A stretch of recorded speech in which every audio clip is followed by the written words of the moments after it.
자, 간밤에 나온 소식입니다. 우크라이나군이 발표한 거예요. 그러니까 이거는 역선전일 가능성도 우리는 배제하면 안 됩니다. 북한군 이야기를 북한군이 발표해도 이것도 역시 선전 방송일 가능성이 많기 때문에 그것도 믿으면 안 됩니다. 그래서 전쟁터에서 나온 얘기들은 주변 상황을 잘 꼼꼼하게 봐야 돼요. 어쨌거나 이거는 그냥 주장대로 인정을 합니다. 그냥 우크라이나군이 전하기를 최전선의 북한군은 이제 보급선마저 끊겨서 수마저 부족하다. 근데 우크라이나군이 이렇게 얘기하면 나중에 며칠 지나 보면 대충 맞긴 맞더라고요. 보급선만 끊겨 있느냐. 지금 목숨마저도 위태위태한 거 아닙니까? 더군다나 이제 가짜 신분증 들통나고 하는데 신분증에 자세히 봤더니 이게 무슨 낙선가 봤더니 그게 아니고 드론이 날아있고 지평선이 땅이 있고 드론이 날아있고 한 사람이 있는데 한 사람이 드론이 여기다가 총을 쏘는 거예요. 그럼 한 사람 미끼가 되는 거예요. 도망가고 얘 도망가면 드론이 쫓아갈 테니까 얘들이 뒤에서 드론을 쏴서 맞춘다. 이게 이제 북한 병사들이 공유하는 드론 퇴치법이라는 거예요. 안타깝죠? 안타깝습니다. 이게 이제 요즘에 안티드론이라고 그러죠. 드론 요격 무기들이 많습니다. 뭐 이런저런 전파로도 하고 아니면 아예 대놓고 이제 쏴서 떨어뜨리기도 하고 그다음에 뭐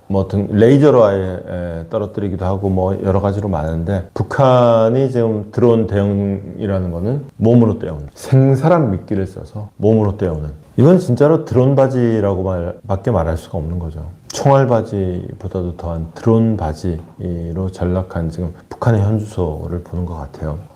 지금 러시아가 지금 몇 군데에서 지금 되게 다급한 모습들이 보이고 있는데 한 대목은 아제르바이잔 여객기입니다. 여객기 꼬리 부분에 수십 개 구멍이 있거든요. 여기 좀 보이네요. 여기에 좀 바바바바박 보이거든요. 바바바박 보여요. 이거를 이제 떼어 놓은 게 이 사진인데 이런 식으로 다른 사진 보면 더 잘 보이는 거 있는데 여기도 보면 바바바바바박 근데 구멍이 이제 방공포 치고는 구멍이 좀 작아요. 방공포는 구경이 굉장히 크거든요. 그래서 이렇게까지 구멍이 작지는 않을 텐데 하여튼 뭔가 방공망에 격추된 징후가 있다고. 그러니까 이게 이 구멍을 보고 사람들이 그냥 한 말인데 미국의 당국자 차원에서도 이거는 러시아가 격추한 것 같다라는 얘기까지 나오는 거예요. 그러니까 그래서 한 얘기가 뭐 새떼라는 거는 아무래도 좀 설득력이 없는 것 같고 대놓고 격추 당한 거 아니겠냐라는 얘기가 나오는 거죠. 근데 흥미로운 거는 요거는 이제 우크라이나 근처에서 우크라이나 군하고 싸우는 과정에서 있었던 일. 이걸로 한번 볼까요? 아제르바이잔이 여기입니다. 아제르바이잔이 유럽 전체로 보면은 영국, 프랑스 이렇게 지중해 가서 흑해로 가서 아제르바이잔이 여기 조지아 공화국이 여기고 우크라이나가 여기예요. 여기서 이제 그 체첸으로 넘어가다가 이제 떨어진 건데 그러니까 이건 우크라이나 남쪽 얘기예요. 근데 지금 문제는 북쪽에서 또 심상치 않은 일이 벌어지고 있습니다. 북쪽에 이제 러시아 입장에서 보면은 바다로 나가는 길은 쪽에 크림반도입니다. 우크라이나 크림반도로 가는 길을 만들기 위해서 여기 이제 그 도네츠크랑 돈바스를 이제 점령하고 있는 거죠. 들어와서 흑해까지는 나왔어요. 근데 흑해에서 다시 지중해를 거쳐서 대서양으로 나가려고 하면은 여기 보스포러스 이스탄불을 통과를 해요. 근데 지금 여기를 딱 막아놨거든. 그러니까 흑해까지 나와봤자 소용이 없어요. 여기는 이제 막힌 길이야. 이 흑해에 나간다는 거는 의미가 없어요. 그러면 어디냐? 바다로 나가는 길은 북쪽으로, 북해 쪽밖에 없어. 북해 쪽 길을 이제 나가려고 봤더니 어제 이제 여기 아이슬란드 있고 어제 우리가 봤던 그린란드가 저쪽에 있습니다. 근데 여기 이제 노르웨이 있고 스웨덴 있고 핀란드는 1950년대에 50년대 맞나? 러시아하고 전쟁 빡세게 했던 나라예요. 그리고 스웨덴은 이제 노벨 평화상 그리고 아주 오랫동안 이제 중립국으로 남아있어요. 근데 얘네 둘이 언제야? 별로 오래 안 됐어요. 나토에 가입을 한 거예요. 이 사람들이 여기 발트해를 딱 장악하고 있단 말이죠. 여기 에스토니아, 라트비아, 리투아니아 3국은 발트 3국은 원래 소련 소속이었지만은 소련에서 독립해 나가면서 지금 여기도 나토예요. 그러다 보니까 여긴 당연히 독일, 폴란드, 독일 말 그대로 이거는 나토의 바다가 돼 있네.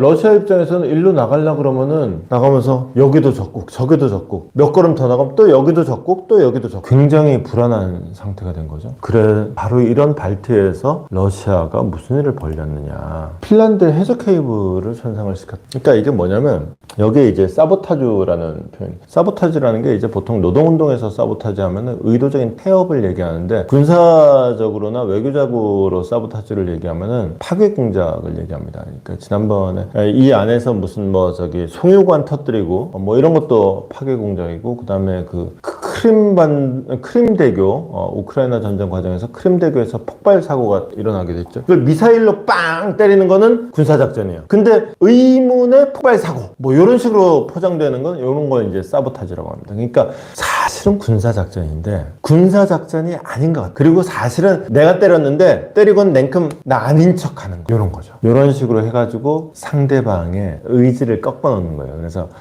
다 아는 거지. 예컨대 이제 뭐 여기 찍고는 이렇게 돌아봤을 때 이쪽에서 또 뭐 이런 거 있죠. 장난치는 거. 그런 거 할 때 결국은 이제 당하는 사람 입장에서 마지막 결국 하게 되는 말은 뭐냐면 나 좀 괴롭히지 마가 되는 거죠. 그때 그러면 안 괴롭힐 때니까 너도 까불지 마가 사보타지의 목적이 되는 거죠. 그 대표적인 게 이제 헤이저 케이블 전상 같은 일이 벌어지는 겁니다. 근데 물론 여기에 이제 그림자 함대라는 게 나와요. 이거를 본인 손으로 하면은 이거는 국제 분쟁의 문제가 되고 책임을 져야 되는 문제가 되다 보니까 여기 중국 유조선이 한 대 띡 떠 있었는데 이 통신 케이블 끊어지던 즈음에서 얘가 막 가다가 갑자기 그때 그 즈음에 갑자기 속도를 확 줄여가지고 거의 멈춰 서 있다가 끊고 나서는 다시 가더라. 요거 요놈이구나. 근데 이제 얘는 러시아 배는 아니네? 중국 배는 한 패지? 이렇게 된 거죠. 실제로 그런 때는 이런 식으로 많이 씁니다. 그럼 중국 배니까 중국이 시켰냐? 그건 또 꼭 그런 건 아니에요. 중국도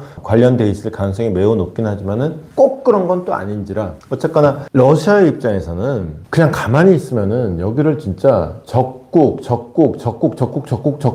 사이를 통해서 빠져나가야 돼요. 그러면 이건 너무 힘든 발걸음이 되는 거죠. 그러니까 내 가는 앞길 방해하지 마라. 걸리적거리는 거 있으면 내가 먼저 다 부셔버리게. 까불면은 니들이 죽는다. 이런 사인을 적극적으로 주면서 이제 이쪽은 어차피 막힌 길이고 이쪽에 이제 본인의 숨 쉴 구멍을 만드는 이런 작업이라고 생각하시면 될 것 같아요. 이게 발트에서 벌어지는 일, 그 다음에 좀 아제르바이잔까지 함께 살펴봤습니다. 한마디로 지금 모스크바가 숨쉬기 힘들다. 그러니까 나가려 그래도 막혔고, 그다음 돈 쓰려 그래도 돈도 없고, 뭐 좀 사올려 그래도 결제도 안 되고, 지금 러시아 지금 완전 꽉 막힌 상황까지 정리를 해드리고.